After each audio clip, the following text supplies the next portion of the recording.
That's how I be, though, brother. That's how I be. Yeah. We got StreamYard. Yeah. Trying to see where I am. What's going on, everybody? It's Young Visionary Lafayette Taylor. Yo, we here. Street 100, the heat. Feel me? Right on, right on. Homestead. Yeah. Say, man, it's your boy Homestead Slim, man. We rocking, man, at the Homestead Slim podcast, man. I got my home. Look, we go way back. We go way back. I want to give a shout out to one individual. I don't want to say his name. I'm not gonna say his name, but I'll say this about that individual. Why I have you here? You know what I'm saying? Why you here? I'll say this about this individual. He had a vision, and his vision was to empower, to be some policy. And doing it on his power shit, he put together some brothers. I didn't know Mr. Lafayette Taylor. That's why I guess so. Like, I'll give a round of applause. Mr. Lafayette Taylor. You know, I didn't know Mr. Lafayette Taylor. I didn't know Lil Ron. You know, it was a lot of people that I met through this one individual. And what he was doing, if he could have kept his goddamn brain, man, it ain't no telling where we would be now. But life comes full circle, and things come back around, and we remain close through the thick and thin. Shouts out to my boy Lil Ron, you know what I'm saying? So hey, it is what it is. And look, I got the man who just gives his heart, gives his soul, passionate, and for others. I mean, he tries to help everybody that he can. He builds, he creates, and then he allows people to come in and share their vision. I mean, I could go on for days and days about this brother, man. But I would just say, man, you're one of the few pioneers in the city, man, that don't get the credit that you deserve, you know, from me. I'm gonna say that. I can say that, and that's what it is.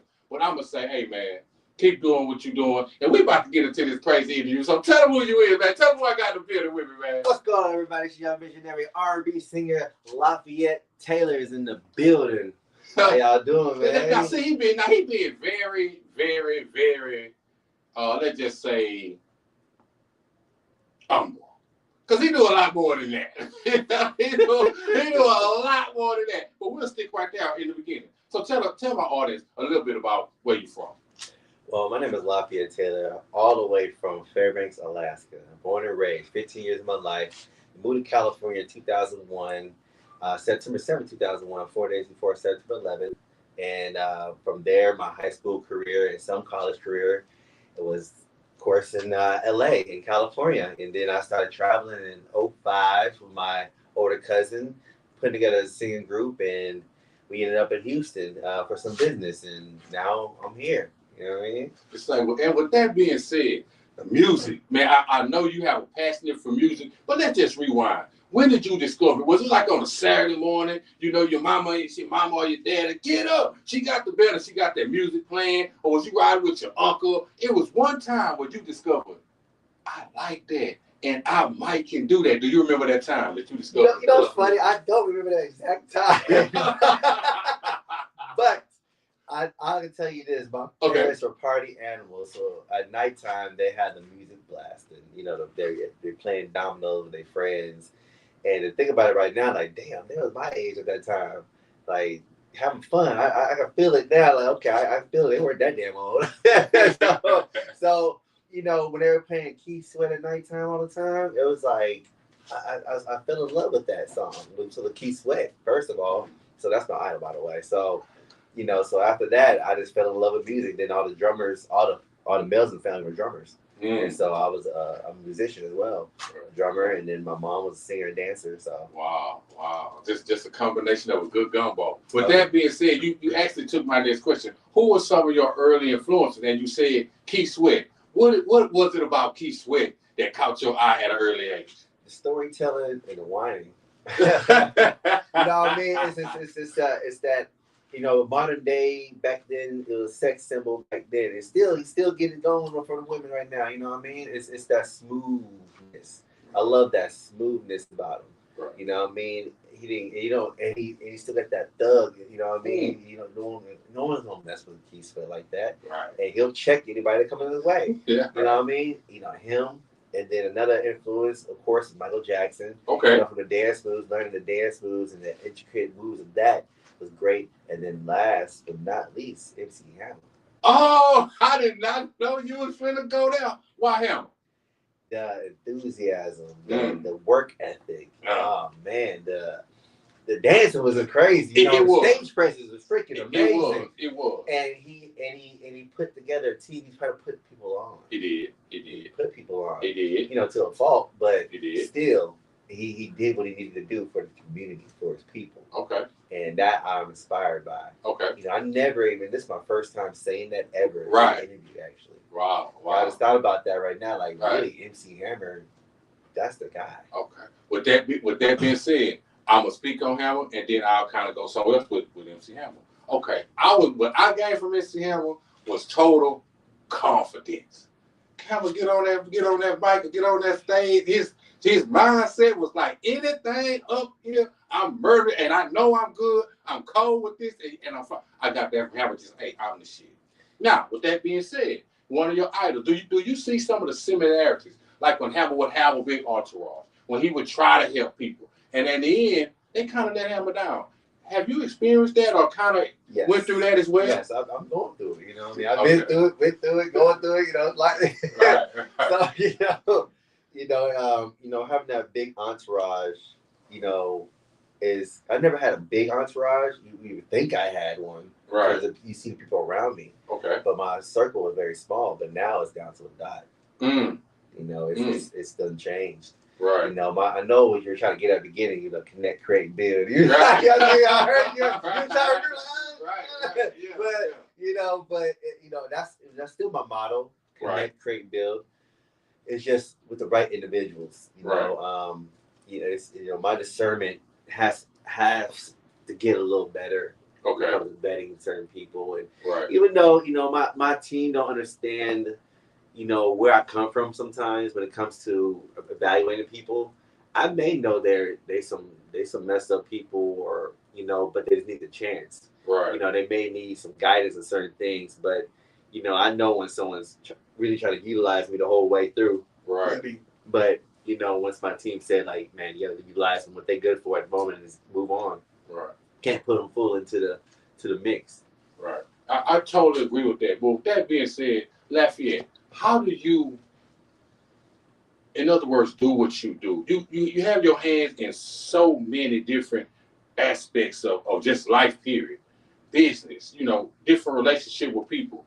How do you find time to relax, get the good music out, or even just chill with yourself one day? Do you have those opportunities, and how do you go about doing it if you do?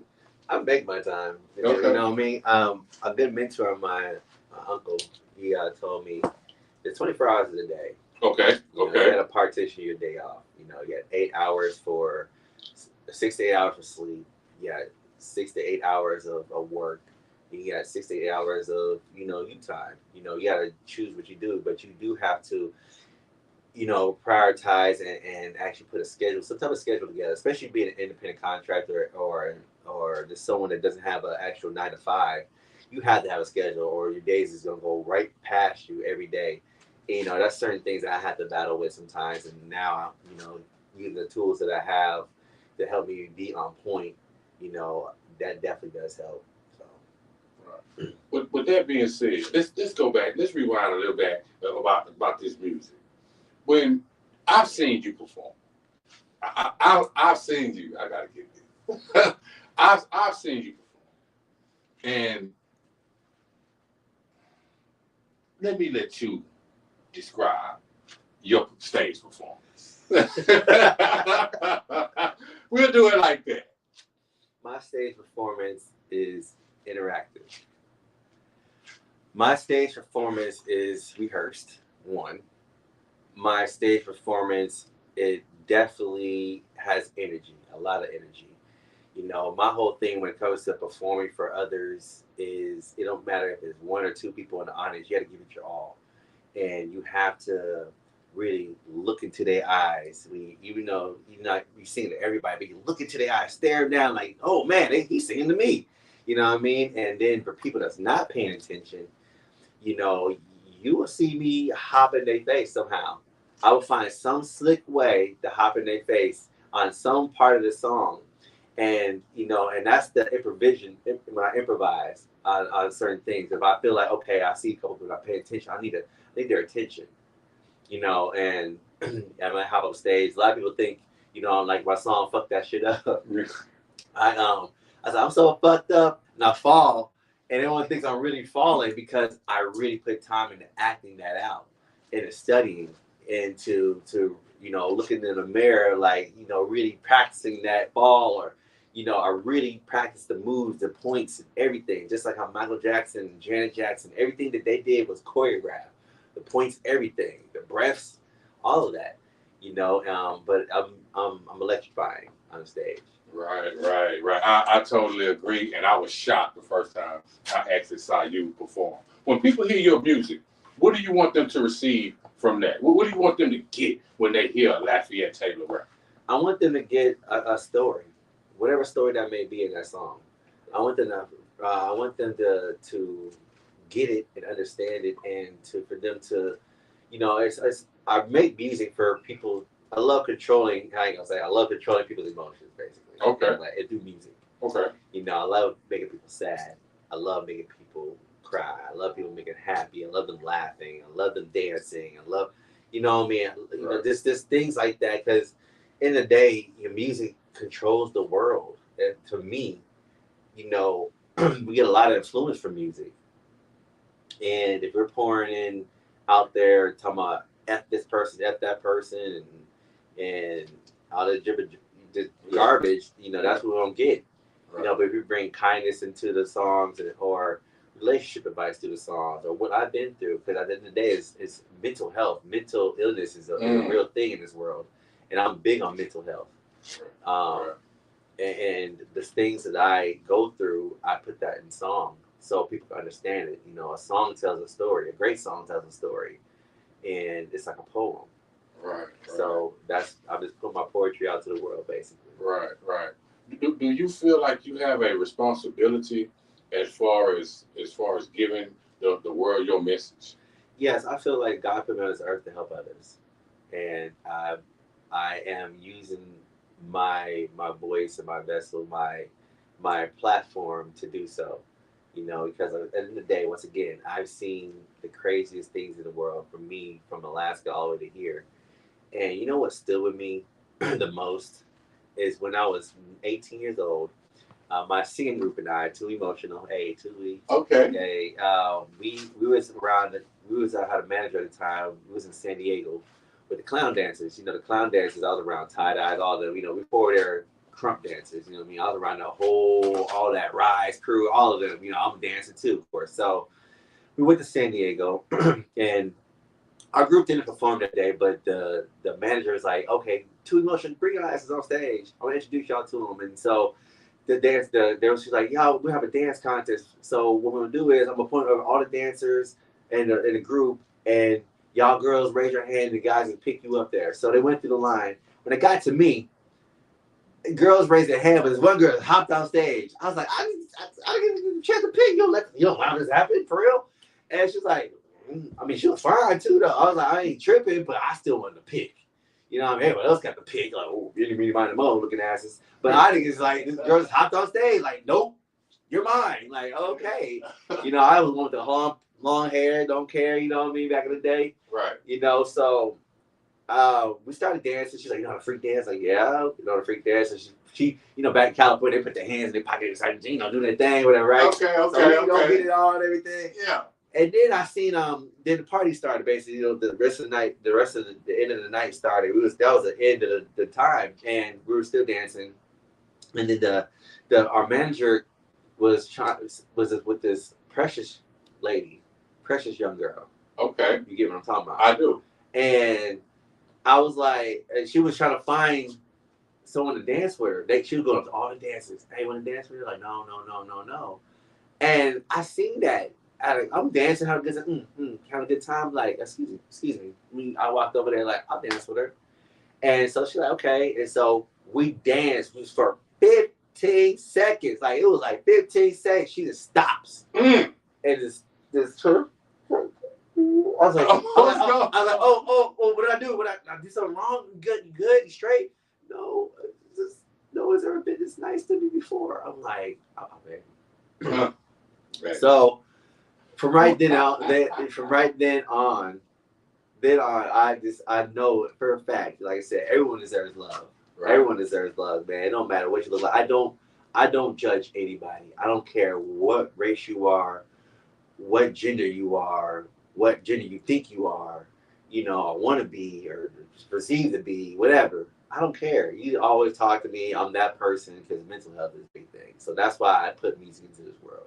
Right on, right on. Hey, I want to give you a round of applause for that. I want to give you a hell of a round of applause for that. Hey, let's talk about the business aspect of being an artist.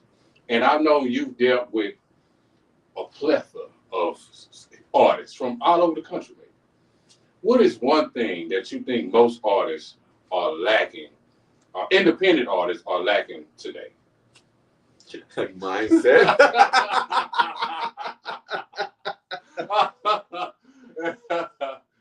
Oh man! Oh man, they're lacking their mind, man. Everyone would say they're lacking a team. It's not lacking a team. Okay. They're lacking the know-how. Okay. They're lacking their ability to learn. They say they want to do this, but they're not putting the extra time into learning the business, learning how. I don't know how to register my music. There's Google, there's AI now. There's so many tools in your hand every day. You want to use it for scrolling on TikTok or Instagram, you better, even on there. Like I said, I have another brand called Just the Intern. I believe in 4 things: research, listen, learn, and apply. Do those 4 things, do anything in this world. And that's where these artists are really lacking, because every day I talk to an artist and oh my gosh, they're just so lost. It's they just want to put on music. I'm just an artist. I used to be an artist being fucked over. Then. Yeah, you don't want that. I don't want to deal with you. You're just an artist. Right. You know what I mean? So, it's just them lacking the know-how. Right. So, as an artist yourself, we'll talk about you. Not actually from Houston. You've moved around. You've been born here, raised here. So you have a different. Do you think it's important for artists to be able to make national music, worldwide music, and still represent where you from, but still be able to do other things? As far, I'm trying to be nice. I know you try to be nice. You try to be politically correct, but I hate it when Houston. This thing about Houston, I ain't gonna lie. Yeah. I'm gonna put it out. I'm gonna be 100 blunt. You post this shit. Yeah. I'm tired of Houston just doing Houston music. Fuck all that. You know what I mean? There's so much more music in this world. There's so many Houston artists that are out here that actually make more than just Houston music. Right. But you can always be for the culture. But the culture, make 1 or 2 songs and move the fuck on. Yeah. That shit is dead to the world. Every city and state got their, of course, the Bay Area got their sound. Everyone's state got their sound. We're gonna have that sound, but there's more sounds out there than just that sound. If you make every fucking song that song, there's a fucking problem. Yeah. Your mind is just, you're on some local shit. Like, that's a problem with Houston, first of all. They have some local shit. Right. And I say that shit directly to what camera I need to say it in. You know what I mean? They need to get their mind out the fucking gutter and know that there's more than just Houston or Texas music. Right. Or Southern music. And just in general, there's different sounds out there, man. Right. And obviously, if the shit ain't work for you in 10, 12 years doing the same shit, try something different. Try a new sound. Have something else right for you, something like that. And because a lot of us think you're an artist and you can't fucking write a song worth to save your ass. Hey, well, we got another round of applause. We have to put that in. That's a hell of a round of applause. With that being said, do you think the art of songwriting is missing in today's rap scene, hip hop scene. Because I remember when you could get a good story. I mean, it was knowledgeable. Some was funny. Great songs. Today, I really don't hear the song structure. In hip hop. It's not because I mean it's there, but that's more they call that underground now. Okay. It's more so underground. You got storytellers. Okay. There's only a few slight people that's in the mainstream that tells a story, but the storytellers are usually underground right now, and right, everyone's attention is only to a hook now. So that's why everyone is trying to work on a hook. But a lot of these rappers, especially in Houston, don't know what a fucking hook is. They're gonna fucking freestyle the whole goddamn song and call it a goddamn song. Like, motherfucker, that was a freestyle. That ain't a goddamn song. What the fuck? Where was the stop and break at? Where was it? A B C? It was an A B A A A. What the fuck? Where was it? It was an A A A. All of this thing. What fucking what? Because me being exec and listening to a lot of people's music, especially coming to quality control, coming to our distribution. Man, it's sad. It's sad. It's like and I don't want to be the asshole to people when I'm talking to them, but I will be that asshole to people. I'm not gonna sugarcoat it. Oh, that was good, just to get you on the team or whatever the fuck. You got a little money. No. I had celebrities, football players, basketball players, that came to the studio and didn't like that shit at all. They thought they did hot shit. I spit hot fire. Dylon, get your Dylon looking ass back here. You know what I mean? So yeah, well, I know that. And we deal with that a lot. There's a lot of people, don't understand the game for real. Right. They want it to come easy. They think, I need a manager because I don't want to do this. I need a label because I don't want to do this. The artists nowadays, they have the mentality, I need this because I don't want to do this. Right. Give me something that I can manage. Give me something that you have anything. Are you making money for your music already?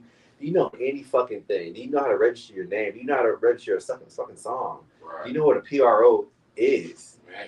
There's certain things that, once again, to be an artist, you got to know what an artist is. Quick story. As a radio station owner, I've interviewed over 300 to 500 artists from all over the country, but mainly here in Houston.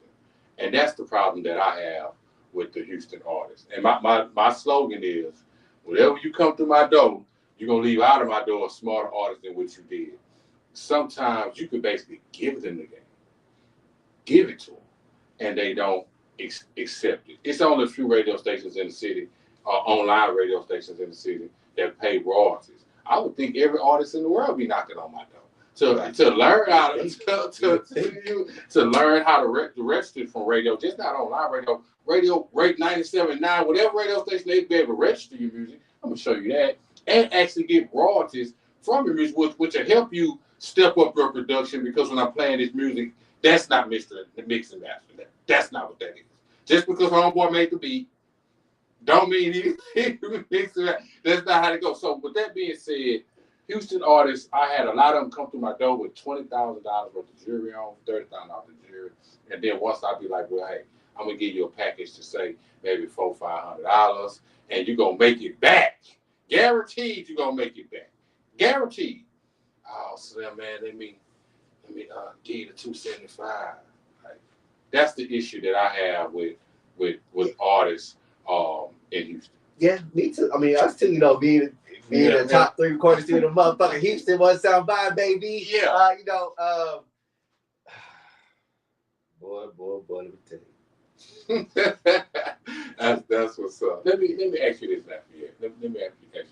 As an exec, what are you looking for? What is it that you need to say, this is it? This is what I'm looking for. What are you looking for? An artist that has enthusiasm, an artist that seems to put some skin in the game. you know, they don't have to have a lot of music out or any of that stuff. Right. It's just about being in that strike zone. Right. You know, you gotta be in that strike zone. You know, I love underdogs. I'm an underdog. You know what I mean? I love underdogs. And, you know, it's gotta be in that strike zone, got a good tone, and willing to listen and learn. And, you know, because in the day, you know, what I tell them now, Mm-hmm. from what you just tell me about the artist, like, what are you trying? What what is worth? What is your career worth as an investment? Right. Investment.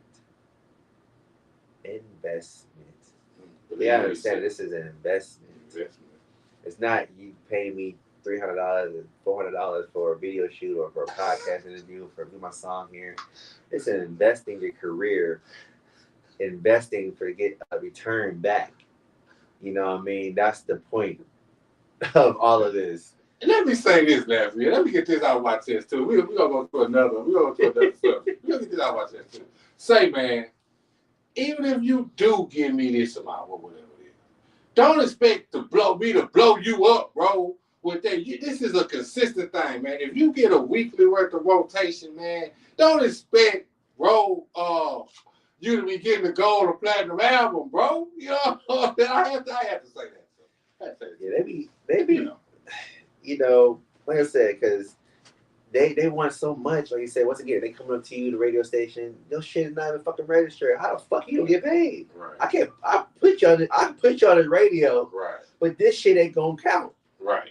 Right. Your motherfucking metadata don't pop up at all. Your motherfucking CD cover don't pop. Your CD cover don't pop up. Nothing. You ain't got shit. Nothing. This is a waste of storage. Basically, I could just take it, put my shit on there, and now this is my record. Yep. That's it. You know what I mean? You don't understand, you know, this thing, you know, even when it comes to, you know, I had somebody recently talk about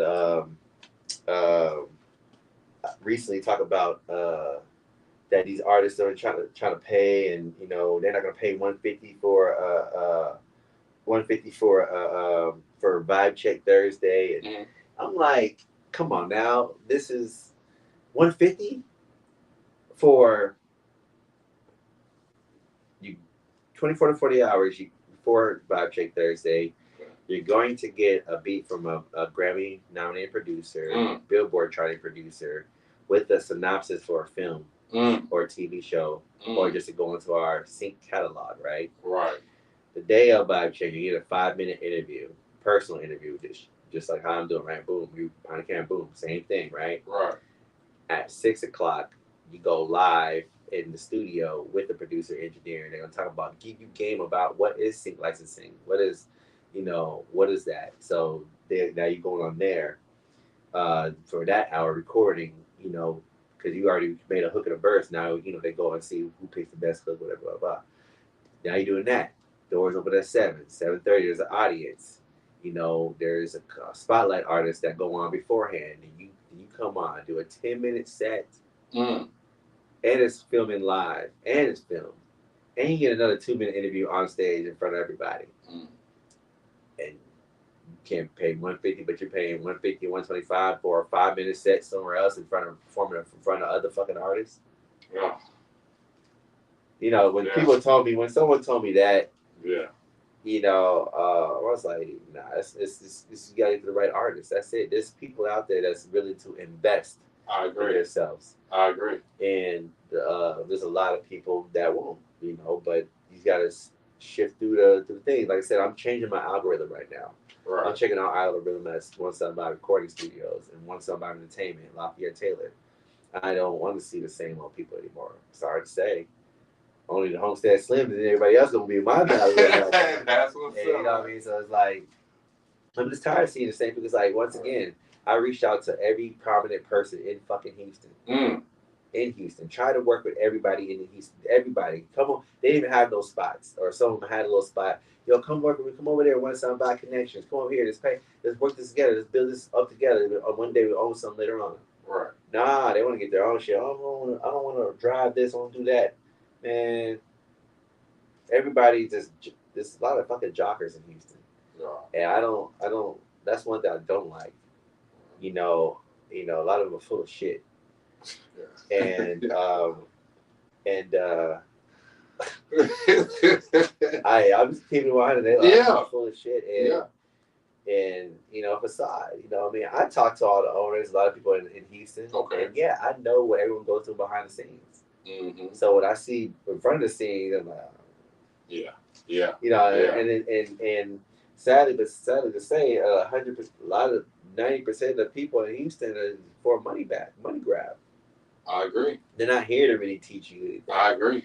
And there's a lot of people in Houston that just say that they're a publicist or a manager or a record label or do artist development. What the fuck you know about any of that shit? I asked some of the people that say they are. They're like, "What's that?" Oh, motherfucker, you ain't that. You ain't that. You was opposing. They used to say as a skater, you tell them, "I'm a skater." No, you opposing. You opposing.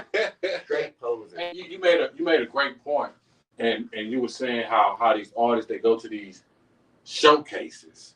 And they spend their money, they spend their money, they play their money, and then when the doors close, that's it. It's over. And then you ask for the same thing, and they got their nose turned up. Well, this is going on the network. This is actually being promoted. This is actually something you can hold on to. And that's my issue. The education of our artists is the main thing. Is the main problem that we're having. Now we do have a reset committee. We do have go ahead, because it's your interview. Go ahead. What you about to say? I love my reset committee. I love the people that's on the reset committee. But let me get this straight. There is, to me personally, I was out of town that day. Okay. But to me personally, that day was uncalled for. I like to hear your why you say that. Well, it was basically because why the fuck are we still asking what the fuck the problem is? Okay. We know what the fucking problems are. And the main problem is in Houston, there's one fucking word. What's that word? Mindset. Okay. Just think about it. Let that marinate.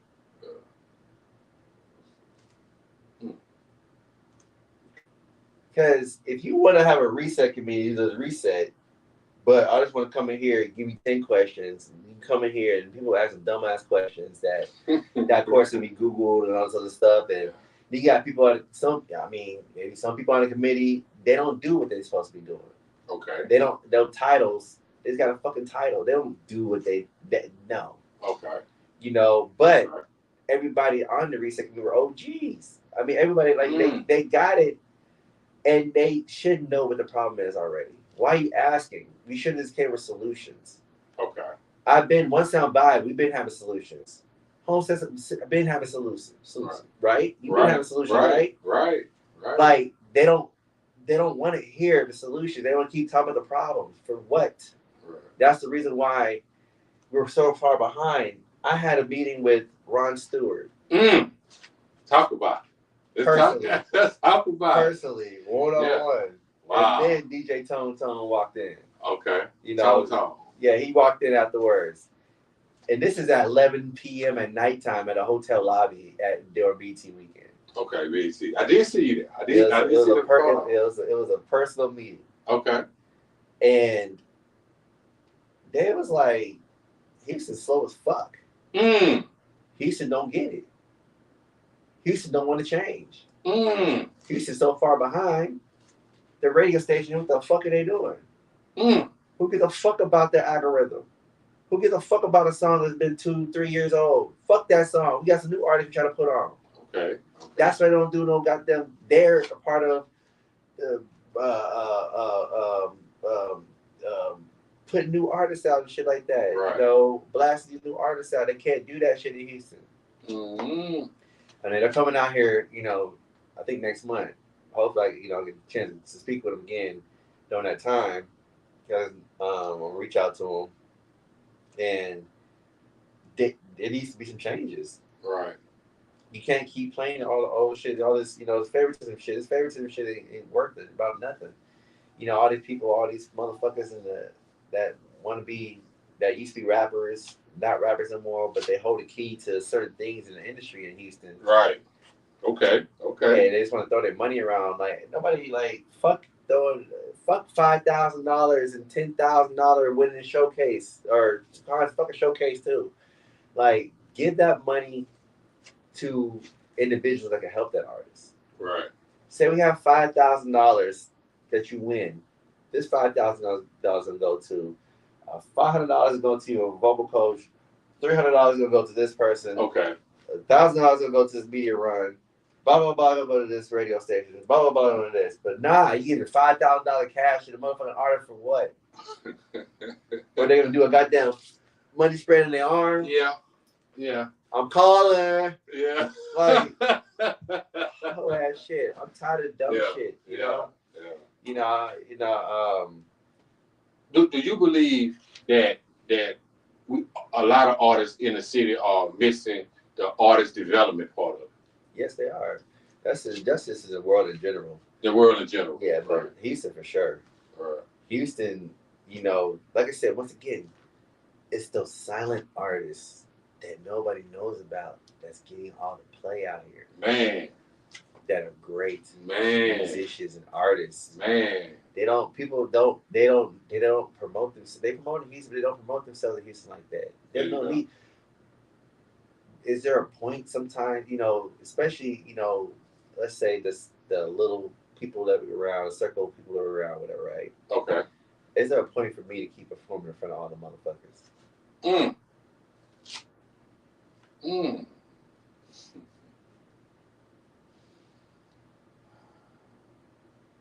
No, I mean, that's why you'll never see me performing as much either. Okay. Okay. Yeah, I love performing. You know, I know you do. I love performing. Yeah. But, you know, one, you know, I want to get to, get to where I can get my dancers on other stuff. But two, this is, I don't see, I see it, but I don't see it. I see, of course, it's always good to perform, get your name out there, whatever. Right. But I don't see it performing as some of the same people all the time. I just don't. And not for the people that, you know, that I've been in close with, certain people that I've been close with out here that I know about and their stuff. No shade on anybody's stuff or anything like that, but it's just not for me. Right. You know, and, you know, but I would say this, though, there just needs to be more, some more formality. Like I said, it's just, once again, I just hated the fact that it's just a money grab, and people don't understand that once I'm buying that money grab. If it were a money grab, we'll be boosting and talking ourselves up like crazy. Yeah. But it's not. You know, we're really trying to make something happen. Okay. Let me ask you this as we go switch to the music a little bit. What is one of your favorite songs this is a two-part question. What is one of your favorite songs to perform, and your latest single? Have you got the performance all the way down nailed to the new single? Double question. Okay. My favorite song to perform is actually my very first song, Why. Okay. Okay. And it's always my show starter. Okay. Because I don't need a cover to start my performance off to get the audience participation. Yeah. You're gonna catch on to my song right then and there. Right. You know, that's my art. I performed that song. I perfected that song as far as when I need people to say whatever they need to say, whatever, and still trying new things. Doing things. I did something different when I went to California for BT weekend. Yeah. You know? So you did it at BT. Oh yeah, I did something different. Yeah. You know, but always different too because the stages are different. Right. Wherever the stage setup is different, I always paying attention. Also, the artists don't get this. Before you go on stage, pay attention to the other artists. Pay attention to the crowd. Mm-hmm. See what works and what doesn't work. Right. And people don't understand. They just want to, get high or whatever else they're doing and not pay attention and stuff. But you got to pay attention to the crowd. Right. You know, I always pay attention. So stay on a swivel. Like, okay, they're boring. They're bored. They're not paying attention. Yeah. Are they trying to rock right there? Okay. Oh, I see what I need to do. Like, it was funny when I went to this. I performed over there over 288. I called a place called the Studio. Okay, I'm familiar. Yeah, and it was an older crowd. It was a Sunday night older crowd. My boy booked me to sing. I was like, okay, bro, I'm not gonna sing that song, but I'll do the other songs. I'll do this. And before I went on, I seen someone else perform, and everyone was just chilling. And they weren't doing nothing. I'm like, I got on stage. I got on the mic. I'm like, y'all boring me. I need y'all to get up. I need to come up here. It's time to get them limbs moving a little bit. And so they did. They had a good time. I just love interacting with people. I love people having fun and getting up and dance, using their vocals to get into it. I don't need you to sing the whole song with me, but just sing those parts of me. Eventually, yes, you can sing the whole song with me. Yes, I'm not gonna just hold the mic out there, let you sing it all, like Donald Jones or somebody. But no, but nah. But yeah, I just that song, and then as far as perfecting Broken, my newest single. Yeah, here we go. Man, I performed that song a few different times, and man, I believe I got to that point for that one. So, Okay.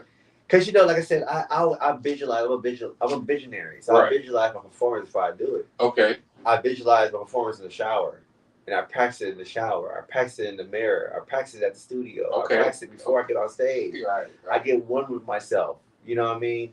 And everyone gets nervous if they go on stage, but my nervous comes nights before, whatever, interviews, anything, get nervous, but then when I get there, like, okay, whatever. But when I get on stage, I'm a whole different person. Right. I'm a whole different person. It's, it was funny because I wear contacts, and one of the first times I performed Broken, I had my regular glasses on. Yeah. And so I know I'm using it as a prop. My glasses as a prop. Right. So I got to the part where I took my glasses off and, see my part. Oh my God. I'm blind.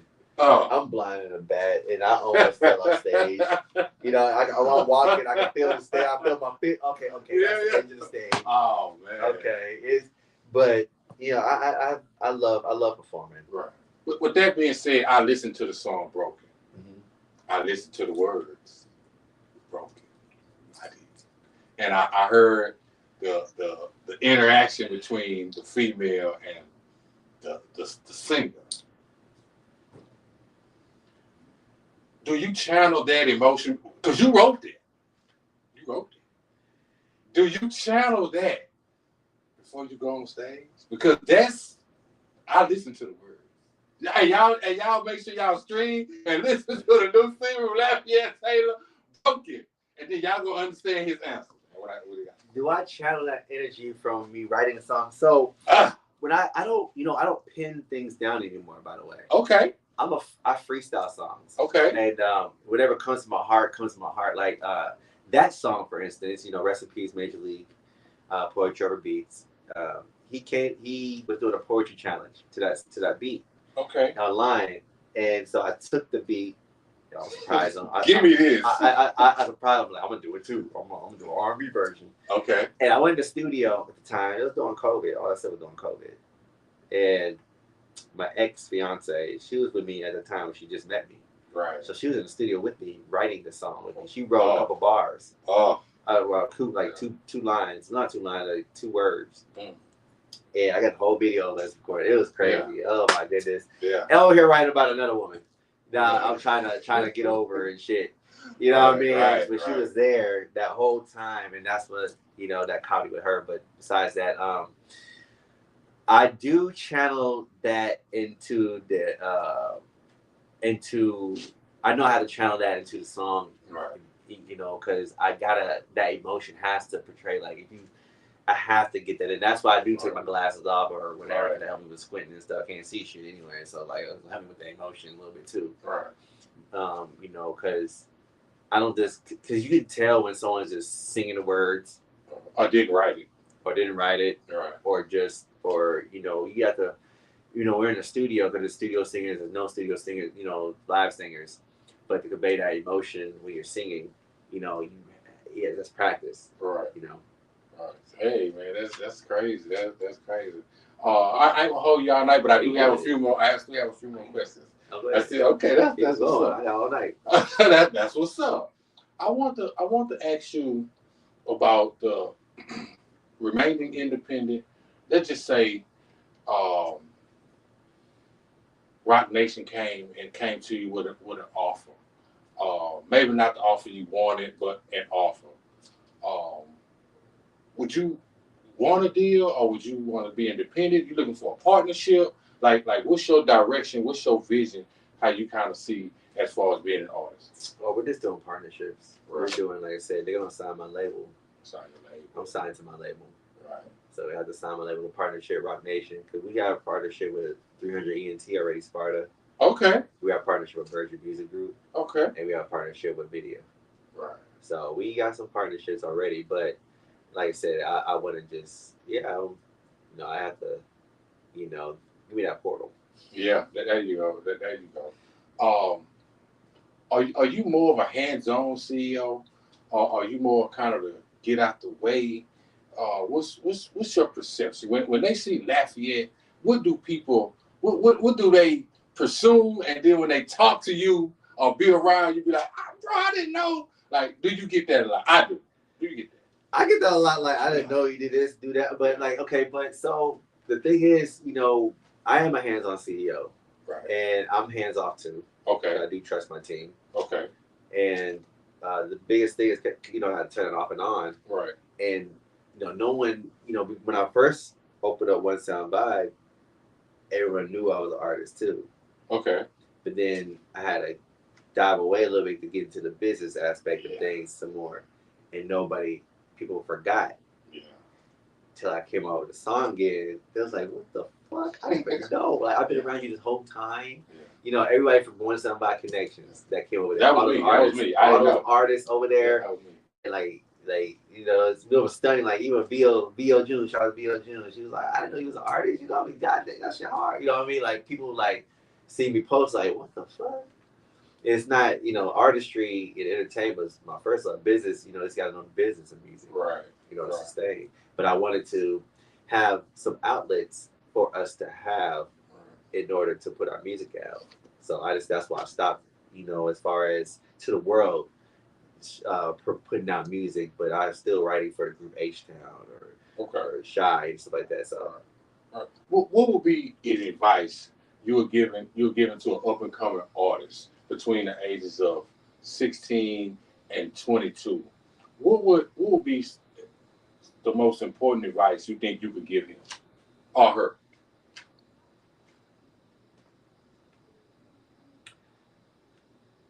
Just be an intern. Just be an intern. Just be an intern. Yeah, in other words, learn as much as you can. Be as close to it as you can, but learn as much as you can. Research, listen, learn, and apply. Just be an intern. Right on. That's all I gotta say. Right on. I would do that. That's gonna take you a long way. Right.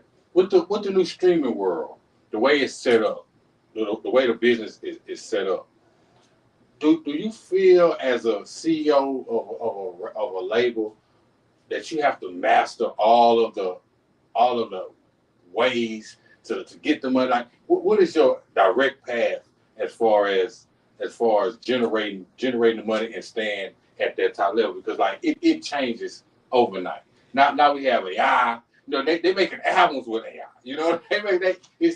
How do you stay ahead of the curve, or even with the curve? Because so many people, as we both know in this industry, they like in the 60s and the 70s now, and in early 2000s, and we keep running. How do you keep turning that curve?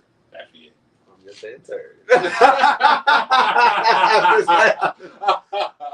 Every day I'm learning something. Right. Like I said, every morning I put on my lo-fi music. I don't listen to music like that. I don't listen to words. I listen to lo-fi music. Let me just, let my mind just be cool. And, I always find I like to learn stuff out of short forms. Like I tell everybody. Right. You go to the short form. How to, where to, what to.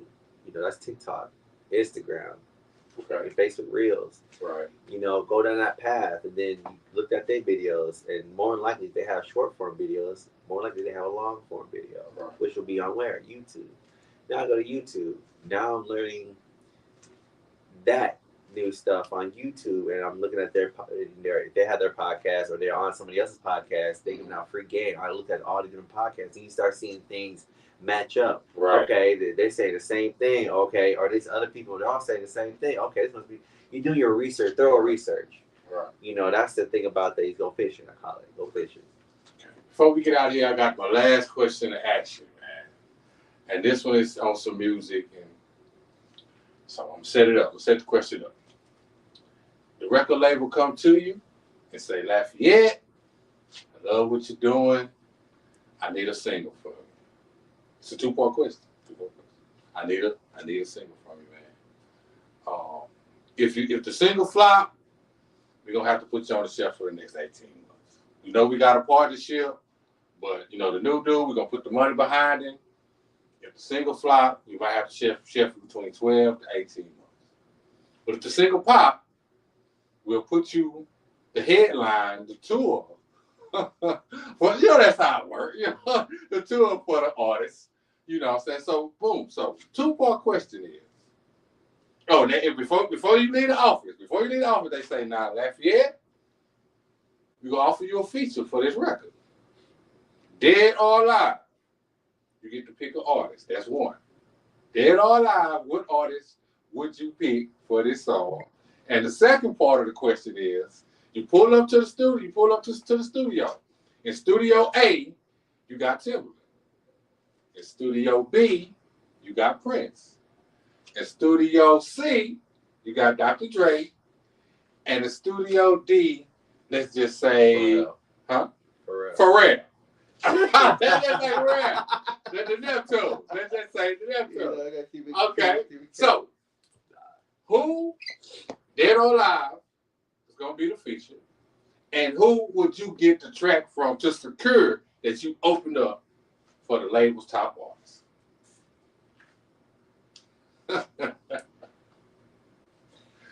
You know, dead or alive. Dead or alive. You know,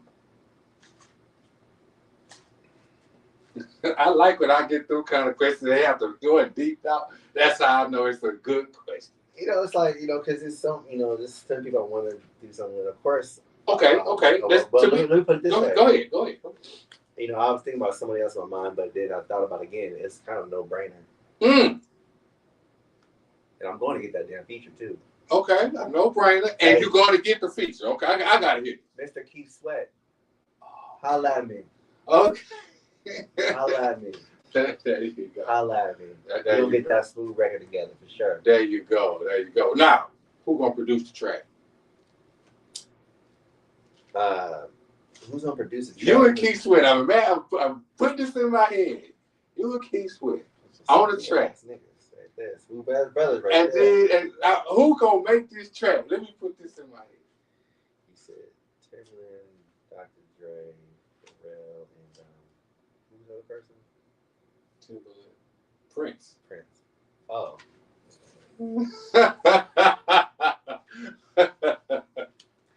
Prince is making that record. Yeah, it's making that record for sure. That's what's up, man. That's what's up. I ask artists that come through. I ask them that question. And then after they say what they say, they kind of come back. Well, Slim, you got a few songs too, you know. Who would you be? Who would be, you know, who would be your artist and who would be the production? I always say if I had to do one record, if I had to do one, I would want to do it with the late great Bob Marley. You know, for two reasons. I feel like we would have a nice song together. I feel like it would be really nice, and he's an international superstar. So I was thinking song-wise. And I was thinking, like, it might even was popular in the United States, but it might hit in Jamaica. It might hit, so it's kind of like an international record. So that was kind of my thought process as an artist, and I explained that to artists as I did. And then as far as the production was concerned, I didn't use the same producers. I just kind of mixed them and throw it up. But I did say I would like, who did I say? Who did I say? The guy that make, I forgot. I just straight forgot, man. Straight forgot who I normally would go to as my production. But that's what it is. It's your boy Homestead Slim. Lafayette Taylor. Before we get up out of here, baby, before we go, give them all your social media handles. Tell them where they can find your music. And just tell them what the fuck you got going on here. And don't be all day, because you'll be 30 minutes telling people what the hell you got going on. Nah, honestly, first of all, right now, we have distribution for One Sound Vibe Entertainment. So right now I'm working on getting some singers in the building. We are an R&B focused label. So right now I'm writing. I'm looking for the next artist to write some hits with. And of course I got a couple singles will come out by the end of the year as well. And once again, you can find me on all social media platforms, even Google, Lafayette Taylor. That's it. LAFAYETTETAYLOR. Hey, man, y'all heard it, man. It's your boy Homestead Slim. Hey, man, we got some big news coming up, too, man, real soon, man. So we're going to be making an announcement, man. Oh, Lafayette Taylor, Homestead Slim. Remember, y'all heard it first, man. Make sure y'all tap into the Homestead Slim show. And make sure y'all tune into the radio show every Monday, every Wednesday. Man, y'all know how I get down, the #1 online radio station in Texas. You think I'm lying? Google me. Yeah, it's the boy Homestead Slim.